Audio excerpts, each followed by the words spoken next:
네, 경제식 네트워크 경제톡 오늘 9.13 부동산 대책에 대한 평가 이야기를 나눠보도록 하겠습니다. 오늘 처음으로 저희가 보이는 팟캐로 한번 시도를 해보고 있지만 여러분들이 보실 수 있을지는 기술진에 따라 다르기 때문에 장담하실 수는 없습니다. 카메라한테 인사 한번 하고 시작해야 되는 거 아니야? 안녕하세요. 안 봐도 되던데. 잘생긴 얼굴도 아니고. 네, 이게 벌써 몇 번째인지 이제 기억도 잘 나지 않습니다. 정부가 이제 9.13 대책을 발표를 했고 계속 이제 정부가 부동산 정책 발표를 많이 하고 있는데 이거 자체가 결국 역설적으로 그동안에 이제 정책이 얼마나 문제가 있었고 또 효과가 좀 제한적이었는지를 보여주고 있는 케이스가 아닌가 싶고요. 이번에는 조금 이제 다를까 싶습니다. 오늘 이병태 교수님과 이야기 나눠보겠습니다. 교수님 안녕하세요. 네, 안녕하세요. 네, 정부가 부동산과 전쟁을 치르고 있습니다. 참 역설적으로 항상 왜 그런지 모르겠는데 좌파 정부가 들어서면 항상 부동산 가격이 크게 올라가는 좀 그런 모습을 보이고 있습니다. 물론 이제 장하성 실장을 비롯해서 많은 분들이 강남에 집을 가지고 있어서 그런 것은 아니겠습니다만 왜 이렇게 좌파 정부만 들어서면 부동산 가격이 상승을 하는지 네, 그게 참 의아합니다. 뭐 근본적으로는 모든 집이든 뭐 라면이든 인건비든 수요에 비해서 공급이 부족하면 가격이 오르죠. 그렇죠. 예. 지금 그럼 수요가 왜 생기느냐, 그러니까 공급이 왜 부족하냐를 보면 알겠죠.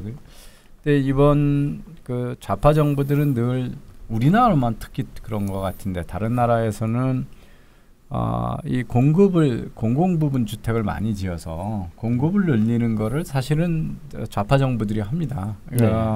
그런데 그건 하나도 안 하고 시장의 수요를 때려잡겠다 이제 이런 이야기를 하고 있는 거거든요. 투기꾼이 너무 많다. 예, 근데 수요도 이게 사람들이 집을 한 채씩만 사면 집값이 안 올라갈 건데 여러 채 사는 사람이 있어서 올라간다. 그래서 투기꾼이 올린다. 그래서 투기꾼만 잡으면 집을 값을 잡는다고 생각하고 시장하고의 싸움을 벌입니다. 그래서 그런데 이제 그 수요를 정부가 시장의 수요를 이렇게 통제하는 게 쉽지 않거든요. 그렇죠. 그래서 공급 쪽 대책은 거의 전무했죠 이번 정부 들어서. 네. 예, 그러다 보니까 지금 집값이 올라가고요. 그거를 늘 그런 식이었습니다. 그 노무현 정부 때도 그렇고 이번 정부 때도 그렇고 집값은 투기꾼들이 올린다. 근데 집값은 뭐 단기적인 수요도 있겠지만 근본적으로 금융위기 이후에 전 세계가 저금리 소위 양적 완화에서 돈이 많이 풀렸거든요. 네. 네, 그런데 돈이 딴 데 갈 데가 특히 없는 거예요. 우리나라가 그래도 한동안은 주식시장이 좀 좋았다가 네. 요즘 또 주식시장까지 나쁘잖아요. 그러다 보니까 돈이 이제 부동산으로 몰리는 거고 그것을 몇 명의 뭐랄까 투기성이라고 그러죠. 장기 보유 의사가 없이 단기 차익을 노리는 소위 갭 투자라고 하는 분들이 올린다고 생각을 해서 그걸 어떻게 잡아보겠다고 싸우다가 지금 이런 난리가 나고 있는 것 같습니다. 이번 9.13 대책에서는 그 어떤 고가주택 종부세율 상향 그리고 뭐 일시적 2주택자에 대한 양도소득세 비과세 기준 강화 뭐 임대사업자 대출 규모 축소 뭐 여러 가지 내용이 담겨 있는데 결국은 수요 측면을 이제 계속 건드리겠다라는 측면. 근데 이게 그동안 정부가 해왔던 방향이긴 한데 효과가 있을지. 뭐 시장을 죽이는 건 쉬워요. 저는 뭐 어떤 분이 극단적으로 아니 은행을 다 없애버리면 쉬운 방법이 있는데 왜 이렇게 그러냐고 그러더라고요. 대출이 없으면 집은 못 사잖아요. 그래서 대출을 규제를 하면 거래는 죽겠죠. 근데 그게 국가 경제에 좋은 일이냐 하는 거예요. 지금 대출 조이는 거 하고 세금 더 걷는 두 가지 방법이거든요. 네. 어떤 세금이든 어떤 경제 정책이든 급박하게 적용하면 아무리 옳은 방향이라도 다 이제 사고를 내고 국민 중에서 상당히 억울한 사람들이 생기죠. 제일 그렇죠. 억울한 사람이 이제 이런 거예요. 지금 나는 뭐 옛날에 지금 우리가 강남이라고 그러는 데가 제가 대학 다닐 때만 해도 다 그 비포장도로 논밭이었고 논이었어요. 논이었고 지금 압구정동이 제가 전두환 대통령 때 과외 금지를 시켜가지고 시골에서 올라왔는데 내놓고는 못하고 몰래바이트라는 걸 했거든요. 그래서 지금 압구정동 현대아파트 그 유명한 말을 많은 현대아파트에 입주 아르바이트를 했습니다. 근데 그 앞에가 다 배밭이었었어요. 그러니까 옛날에 그 지금 목동 이쪽도 다 미분양 사태가 났던 그렇죠. 거고요. 압구정동 현대아파트도 현대건설을 지었는데 미분양이 났던 거예요. 네. 미분양 사태가 나가지고 여기 동네가 잠실 이렇잖아요. 네. 거기가 뭐냐면 다 모래밭이고 뽕밭이었다는 거예요. 잠실이라는 게 그 누에 잠자거든요. 누에를 기르는 동네였어요. 근데 옛날에 지금 같은 현대적인 건축 기술이 없을 때는 우리가 제일 잘못 지은 집을 사상누각이라고 그러잖아요. 네. 모래 위에다 뭘 지면 모래 위에 지은 그게 대표적인 데가 지금 압구정동 잠실 이런 데였거든요. 그래서 부자들은 다 지금 북한산 밑에 집안이 튼튼한 데 사는 거고 이쪽에는 아무도 안 와가지고 그랬던 동네거든요. 그래서 그 당시에 이 강남을 개발하면서 정부가 상당히 강압적인 수단을 썼어요. 사람들이 강남으로 오게 하려고. 학교도 옮기고. 예, 그래서 이제 명문고등학교로 옮긴 거예요. 학군 좋으면 사람들 따라가니까. 그리고 그렇죠. 학원을 4대문 안에 못 짓게 뭐 사업을 못 하게 했어요. 그래서 제가 고등학교 다닐 때만 해도 학원은 다 종로위가 있었어요. 예, 종각 그쪽 YMCA 네. 뭐 종로 학원 이게 다 거기였어요. 대성 학원이라. 그렇죠. 근데 그걸 다 4대문 밖으로 바꾸고 나니까 그게 노량진 뭐 강남역 이쪽으로 온 거고요. 그래서 경기고등학교 경기여고가 다 이 강남으로 이사를 온 겁니다. 그래 그렇게 했던 지역이네요. 그런데 거기에 집을 하나 사가지고 평생 가지고 있었던 가지고 지금 은퇴해서 집 한 채 살고 있다. 그리고 거기서 월세 받아서 먹고 살고 있는 분한테 그 지금 연 월세 소득이 2천만 원 이상이면 그렇죠. 2천만 과세를 원이죠. 하겠다는 거거든요. 그러면 연 2천만 원이라 월 100몇십만 원이잖아요. 그렇죠. 그거 노인네가 그거 믿고 살고 있는데 그럼 어느 순간 세금을 왕창 내라. 그게 정의로운 일이냐는 거예요. 그죠? 네. 그러니까 그게 같은 방향이라고 해도 뭐 앞으로 20년에 걸쳐서 서서히 높여간다. 이래야 사람들이 정부를 믿고 어떤 일을 했던 사람들이 급작스러운 정책 변화에 의해서 억울한 일을 안 당하는 거잖아요. 그렇죠. 네. 그래서 이런 무리수가 되면 아무리 그 좋은 정책이라도 급격하게 추진하는 거는 국민들한테 할 짓이 아니거든요. 그거는 권력의 폭력이죠, 그죠? 네. 나는 은퇴를 내가 이 집 하나 믿고 월세 믿고 은퇴를 했는데 갑자기 정부가 규칙을 바꿔서 세금으로 다 내라. 이게 마땅한 일이 아니잖아요. 근데 그 이전에 도대체 부동산 정책의 목적이 뭐가 돼야 되냐는 거예요. 목적. 집값 잡는 게 왜 그게 정책 목표가 돼야 되느냐 하는 거예요. 모든 물건은 사겠다는 사람이 많고 팔겠다는 적으면 가격이 올라가는 게 정상이잖아요. 그래서 지금 사겠다는 사람이 많다는 거예요. 그래서 이게 제가 누누이 얘기하는데 지난 박근혜 정부 말기 2, 3년 사이에 우리나라의 자가 보유율이 3.1%가 올라갔어요. 한 2년 사이에. 그게 뭐냐면 62만 가구 정도가 새로 집을 산 거예요.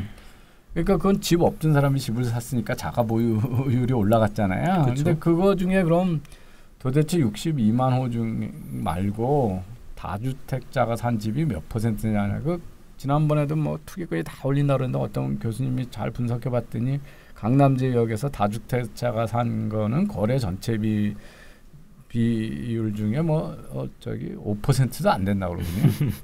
그러니까 95%는 다 실수요자라는 거예요. 근데 그걸 자꾸 다수주택자한테 몰고 가고 있거든요. 그래서 지금대로 해서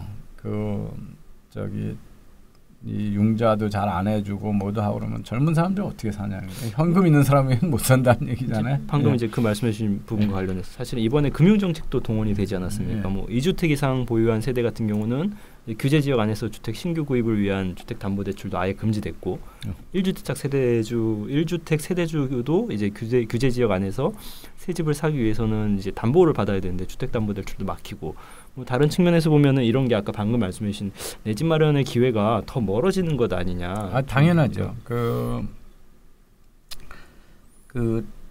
다른 나라는 뭐 미국 같은 데는 보통 다운페이라고 해서 이 모기지에서 융자를 받는 게 집값의 한 80%에서 85%고요. 북구 유럽에는 105%, 110%도 융자를 해줘요. 왜냐하면 부동산은 뭐 이사를 가려면 이사 비용도 들고 안에 내부 수리 비용도 들고 막 들잖아요. 네. 등록세도 내고 뭐 이러니까 그래서 그런 비용까지 다 빌려주거든요. 그거는 은행하고 개인이 알아서 할 일이죠, 사실은. 그죠? 그렇죠. 은행이 볼 때 이 지역은 집값이 떨어질 위험도 없고 이 사람은 좋은 직장 가지고 있으니까 돈 뜯길 염려도 없고 또 집이라는 이 주택대출은 이자가 싼 이유 중에 하나가 담보대출이라는 거거든요. 그쵸. 그러니까 그 대출 받은 사람이 소득이 없어져도 은행은 자구 수단을 강구할 수가 있죠. 집을 팔아서 경매로 할 수 있고.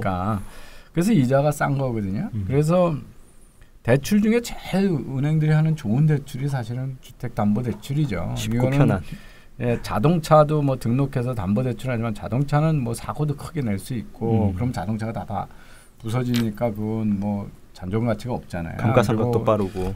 다른 나라 같으면 뭐 몰고 다른 나라 국경으로 가버릴 수 있는 거고. 그래서 자동차는 훨씬 담보성이 부동산하고 다르죠. 부동산은 또 갈 수가 없으니까 네. 잊어버릴 수도 없고 아무것도 없는 거고. 그리고 기껏해야 화재일 텐데요. 우리나라 뭐 천재지변에서 집이 무너지는 경우도 거의 없으니까 화재인데 그건 또 보험 다 들어 있거든요. 네. 그래서 그거를 알아서 할 건데 그렇게 되고 이제 종부세는 오늘 톡 하면 나오는 게 징벌적 과세를 한다는 거예요. 비싼 집에 살고 있으니까. 살 때 비싼 집도 아니었잖아요. 집값을 올린 게 그 지금 살고 있는 사람도 아니잖아요. 그죠? 정부가 정책을 잘못해서 시장 가격이 올라갔는데 나는 아무런 수입도 없고 아직 이익이 발생한 것도 아니고 깔가운져 있다는 죄로 왜 내가 처벌을 받아? 징벌적이라는 건 처벌적이라는 거잖아요. 그죠? 잘못했다. 예. 아니 집값 올라가는 동네에 집을 샀다는 죄로 그걸 왜 개인들한테 징벌을 가하죠? 그래서 국가가 국민들을 툭하면 하지도 않은 없는 죄를 씌워가지고 징벌하는 게 정상적인 게 아니잖아요. 그래서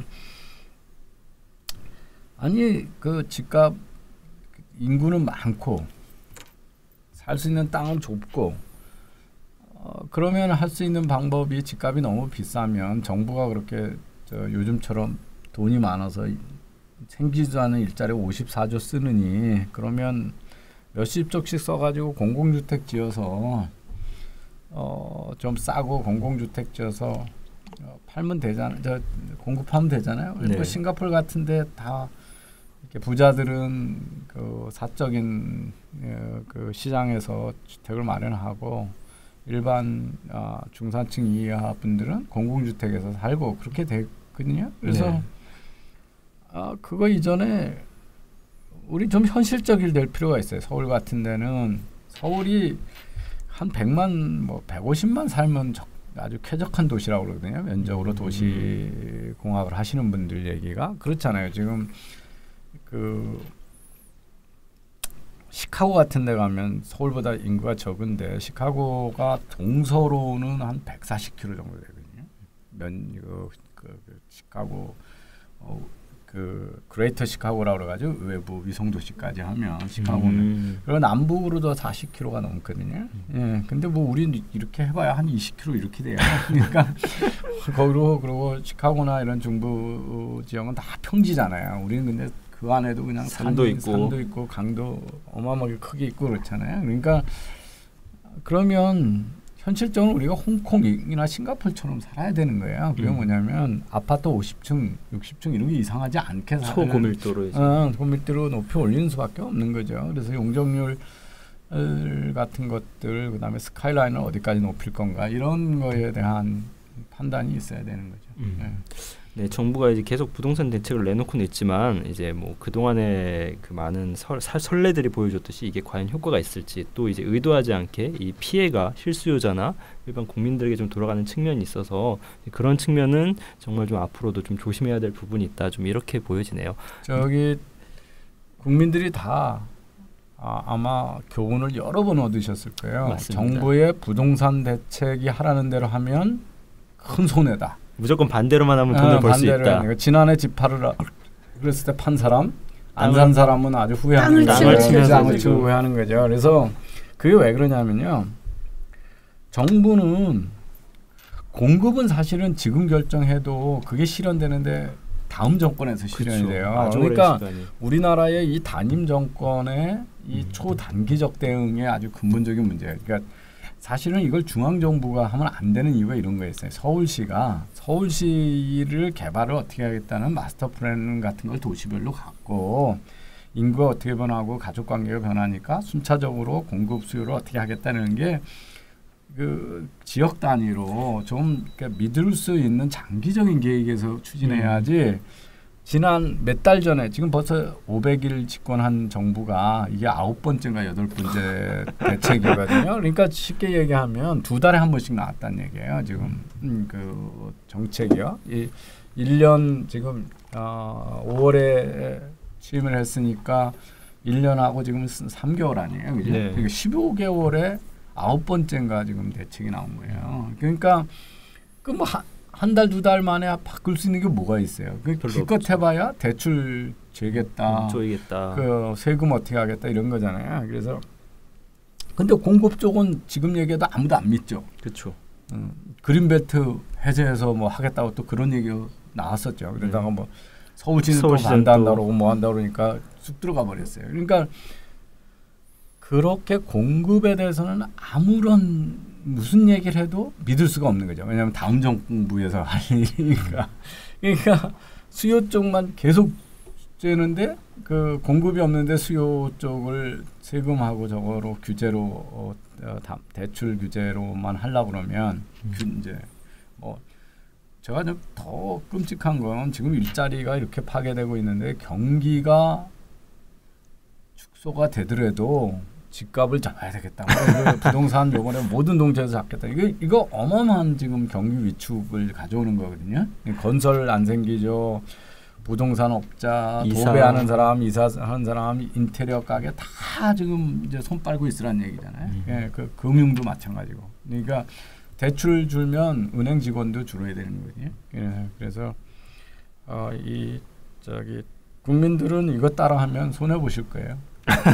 아주 확실한 교훈을 남겨줬던 것 같습니다. 팔면 안 됩니다.